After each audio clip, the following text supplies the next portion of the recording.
Good morning, everybody, and welcome to the Gospel of Two Wheels, where the coffee's hot, the bikes are fast, and your comments are absolutely ridiculous.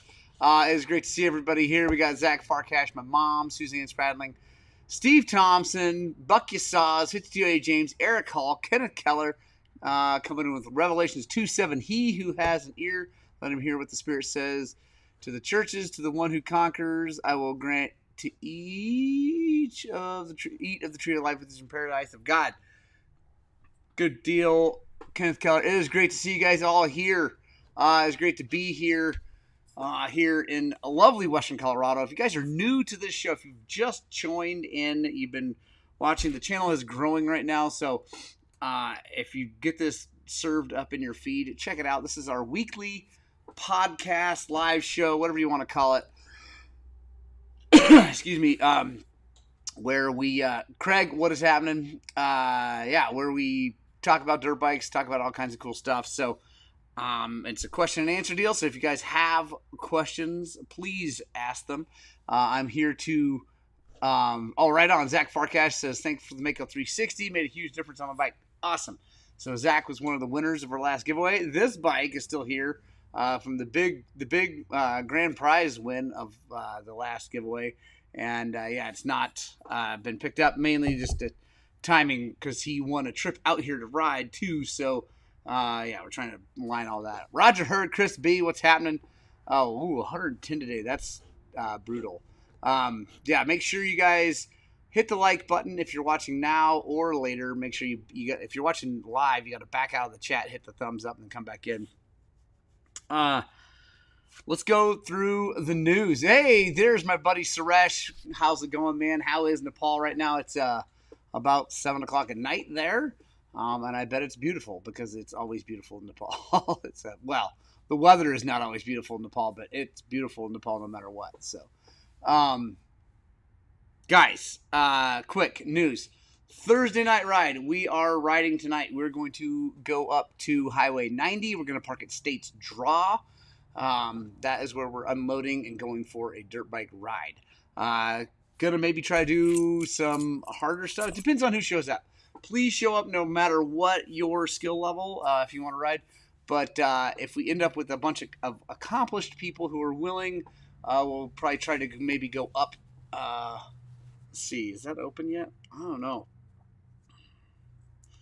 I don't know if that one trail's open yet, so maybe we won't go up that. But anyway, we'll do a little bit harder stuff or a little bit faster pace. We'll see. But if not, don't worry. Please, please, please come regardless of your skill level because we will not leave you. If you're a new person, C-level, whatever, don't worry. We will make the ride work for you. So, Rob Wood coming from Traverse City, Michigan. Right on, man. How is Traverse City? I've never been to Michigan. Not anywhere in Michigan. Roger Hurd. So that is the other thing we're going to talk about. He says, when do the guided rides start? I'll wait for that. We'll get there. And Ken says, still raining in Tennessee. The wet in Tennessee do not sound like fun at all. It sounds hot and muggy too. So anyway, we are riding tonight. It's going to be awesome. Other news around here. We're super busy. Zach is not back yet, so we are behind schedule on getting things done. I'm sorry to everyone about that, but we're doing our best. I think Richie Cologne will be coming in to help with some stuff today or tomorrow, which is going to be awesome because I need his help. He's a beta guy, and we got a beta with some weird problems, so that should be cool. Hopefully I'll get that filmed for you guys too because it's an interesting one. Let's see. Trying to think of anything else before we go on to the fact that, yes, we are offering guided rides with me in the Montrose area. I'm super excited. I have not ever been able to do that because I don't have a permit with the Forest Service or the BLM, but I am good friends with and have been working with Enduro Ranch for quite a while, and we finally came to an agreement. I don't know. There was no like talks.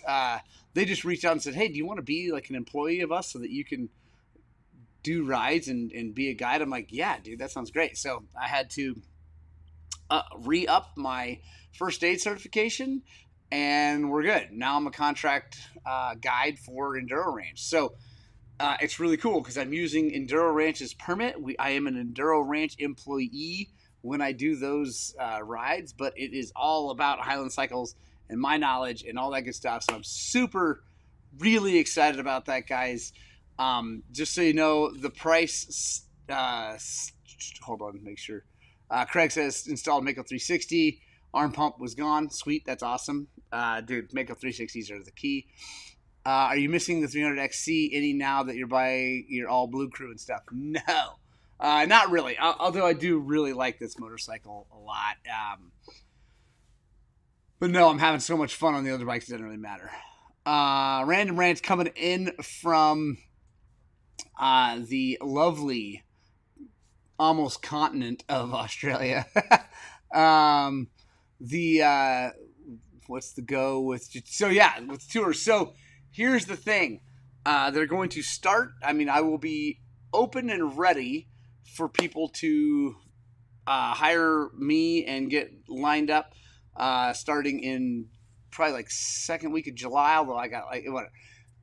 When Zach gets back, I will be available because right now I can't really take off midweek at all, and weekends are full too because we work Saturdays. Anyway, I can't get away. So right now they're not available, but as soon as Zach gets back from his National Guard duty, I will be open and available.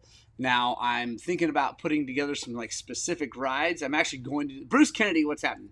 I'm actually going to be doing that for sure. I'm going to be putting together some specific like ride packages. Like we're going to go, you know, here's a Peach Valley package for advanced riders. Here's a Peach Valley package for beginner riders. Here's a plateau package for everybody. So, rider herd, pay by the mile. No. So let's talk about the pay, what it costs. For a private day, you and me only, it's $600, I think. It said $625, but I looked at the website, it says $600. So anyway, $600. You and me all day, right? Go riding wherever you want to go. If you do two people, it goes down to like 4 something or 5 something. And it's a sliding scale. So the more people, the less per person. I think the lowest is down to like $425 a person, for like 5 and up or 6 and up or 4. I forget. Anyway, it's on the website. And if you go to, I think if you go to Enduro Ranch, you can find it. Also, I will put a link in the description of this video if you want to check that out, like our thing, and you can book it.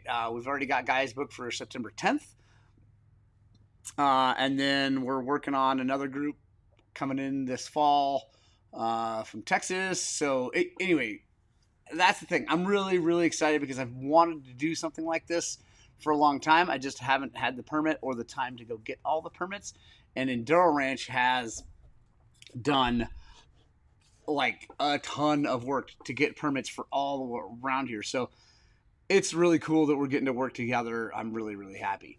Roger Hurd says, does that include lunch?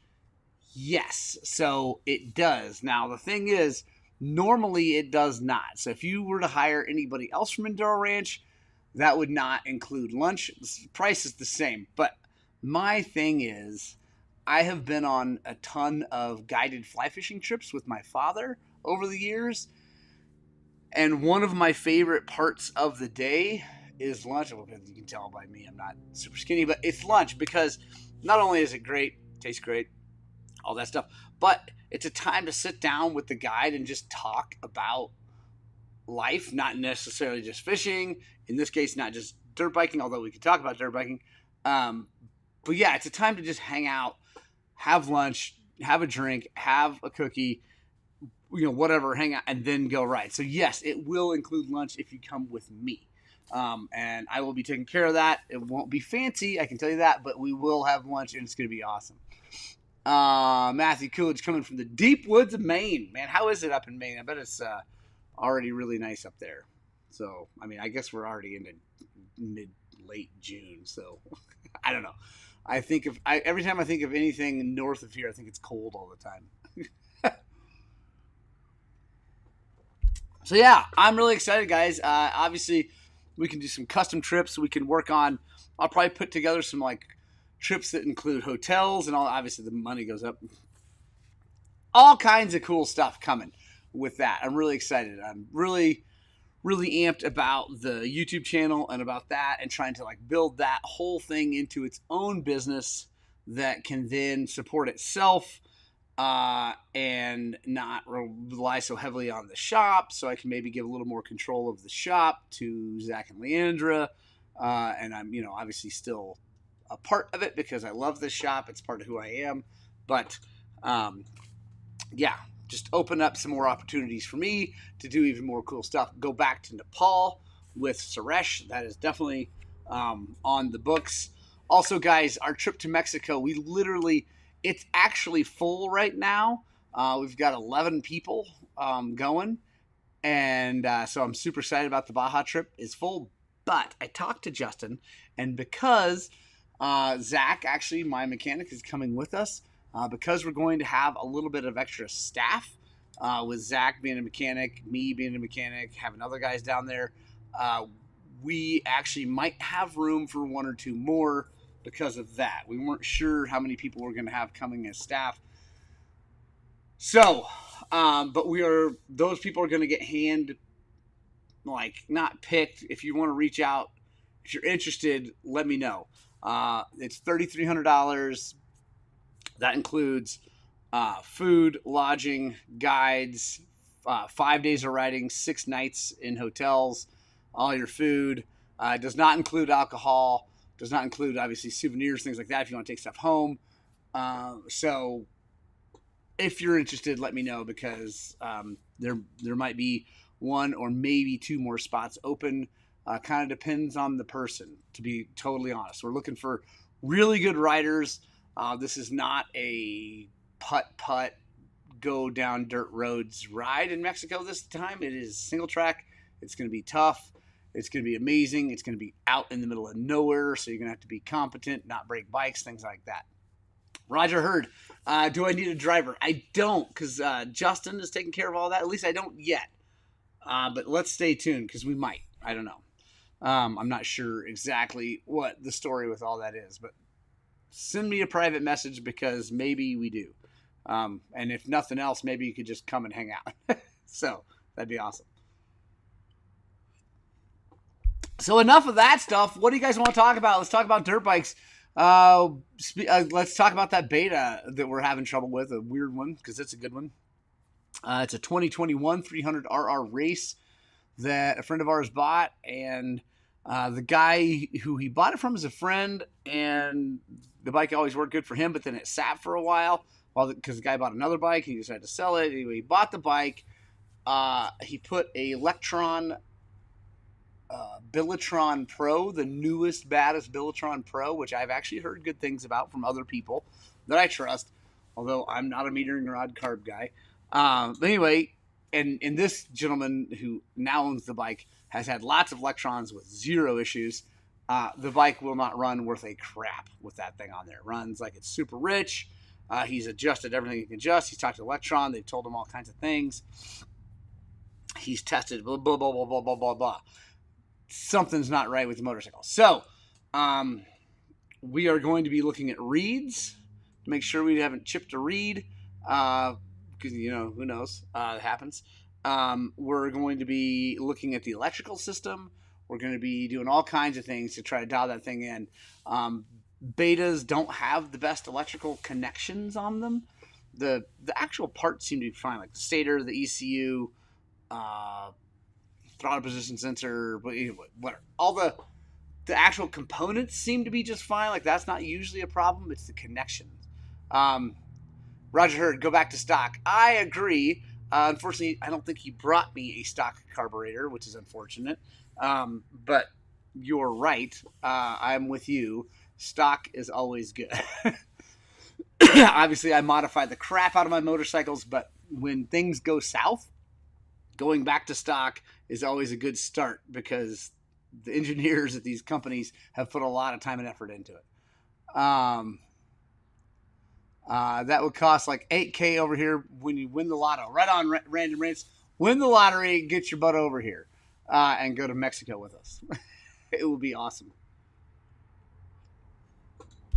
Yeah. Oh, there's your thumbs down person. It could be an accident. It could be our normal thumbs down person. Thumbs down person, if you're out there trying to cast shade on the Gospel of Two Wheels and Highland Cycles, speak up. Let's do this. Let's have a conversation as to why you're giving me a thumbs down. I'd love to know.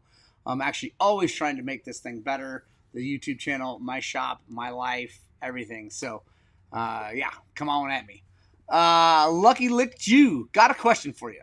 I just did a master clutch rebuild and reverse bled the line, and now I only have 3/4 of clutch. It doesn't fully disengage. I can't find any air in the line. Any ideas? So was it good before? Let's ask that question. Was it fine before and you're just doing this to as maintenance? Northington, what is happening?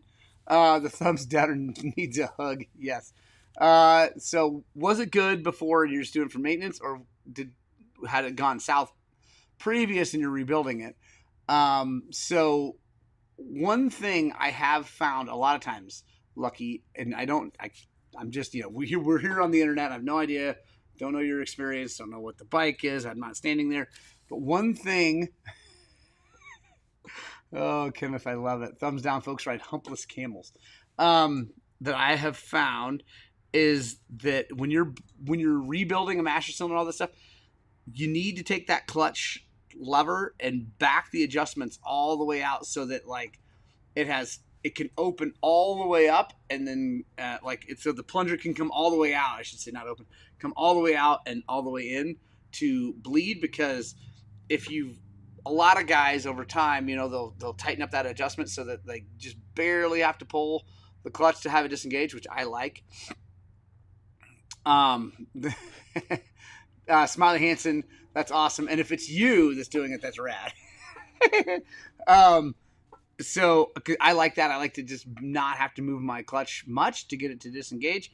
But you obviously got to be careful of not slipping. But anyway, if you've done that and then you rebuild the thing and you put it all together and you don't back that adjustment out, a lot of times the seals aren't moving far enough to pick up more fluid. And anyway, sometimes you can't get it bled well enough like that. So try backing the adjustment out all the way on your clutch lever. Make sure that when it sits there, it goes click, click, click. It moves off of the plunger completely. Random Range, take it for a ride. Katie always just jiggles a little bit and self bleeds if you pull it a few times. And what Morgan said about the adjustment. Yeah. The smiley. It'd be funny if it was. So yeah. Try that. I mean, I'm just, we're just stabbing at things in the air here from the internet, but I would look at that. The adjustment seems to be okay. It was rebuilt because I had to bring the clutch all the way into disengage. Okay. So there was a problem already. Now you're okay. So, Lucky, have you taken the actual clutch apart and made sure that everything is good there? No issues there. I would, all these things are things that need to be checked, but I have a feeling you might have a little, because it doesn't take much to get a little pocket of air hidden in that master cylinder, especially, like I said, if it's not coming all the way out and then going all the way in. So that's my best guess. The other thing is that maybe it's not the master and maybe it's the slave that is the problem. So you might have to rebuild that slave cylinder too. If you're going to rebuild the slave cylinder, you took out a recluse. So, okay.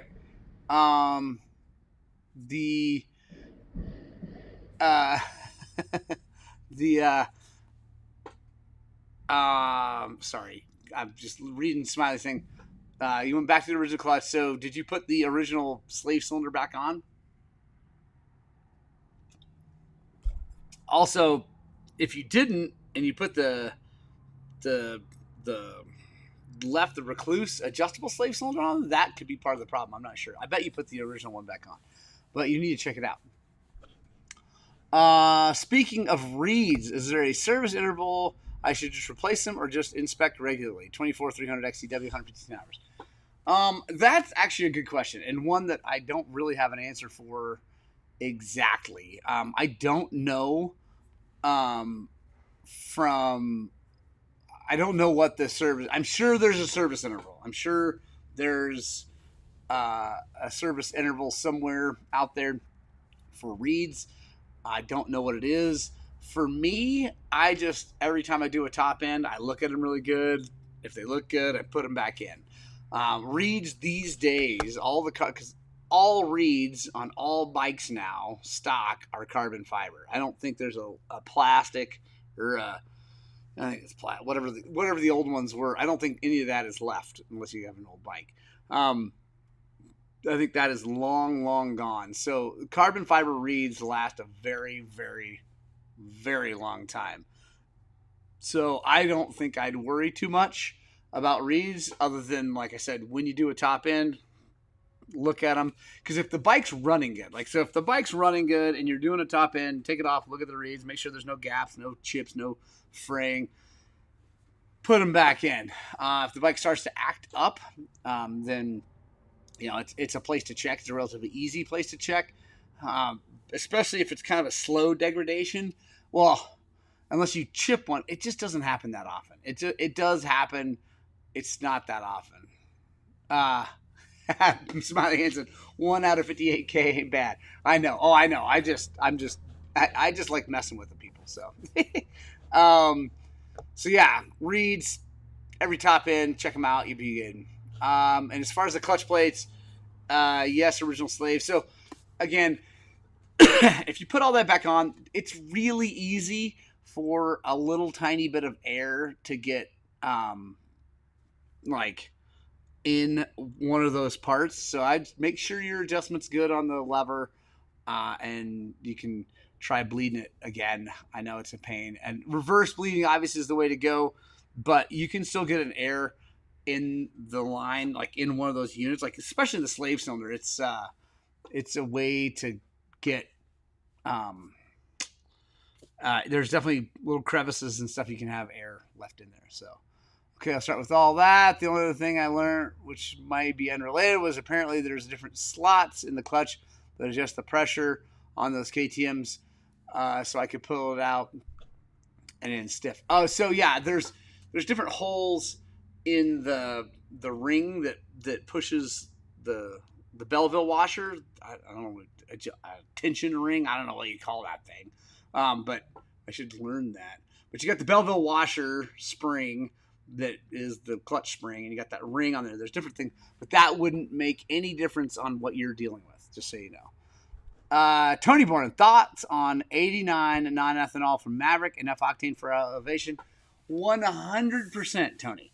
The 88 or 89 octane from Maverick is more than enough octane for a stock motorcycle, even a high compression motorcycle. My kids, actually, both boys running high compression heads on their YZ250s, which are already very high compression motors. I mean, YZ250s are 200 plus PSI compression stock. So both of them are running high compression heads, and we just run the 88 non-ethanol from Maverick at this elevation. Now, if you go down to sea level, I would say 99 or 91 or 99 octane if you can. But yeah, 91 for sure. I don't have any problems with pinging. It's not a pressure plate, Rand. Is that little ring called a pressure plate? That's not the pressure plate. The pressure plate is the thing that pushes on. So I'm talking about the little ring that the bolts go through. It's like it acts as a washer to hold the pressure plate on with the Belleville. Anyway, you know what? We're gonna look it up. By the way, I gotta shut this thing down at 8 on the money. Gravity bleed when all else fails. Good point, Craig. So that's the nice thing about clutches is that the line on a clutch, since it doesn't move with the forks, right? It doesn't have to go up and over and have that extra play. It just usually goes straight down. So what you can do is if you just lean your bike to the right and get that up high, that should help too. I have good luck with E-Free89 from my local gas station. Yeah. Awesome. Cheers for all. Let's start with that. Only started working on my own bike, so troubleshooting has been fun. Lucky licked you. You're going to be good, man. Just keep after it. You'll be fine. But seriously, guys, I have to, like, I can't not look this up and find out what that little ring is called. I'm doing it. Let's see. I don't want to miss any questions. There we go. Well, maybe. I don't know. Hold on. Let's see. Going to Rocky Mountain ATV. Big shout out to Rocky Mountain ATV MC as the largest sponsor of this channel. Massive, massive, massive thank you, Rocky Mountain. You guys are my favorites. Really. Like, truly, honestly, Rocky Mountain ATV is a phenomenal company to work with for me and for they just had a big, like, employee quarterly barbecue. The guys are awesome. Okay. Spring retainer is what that thing is called.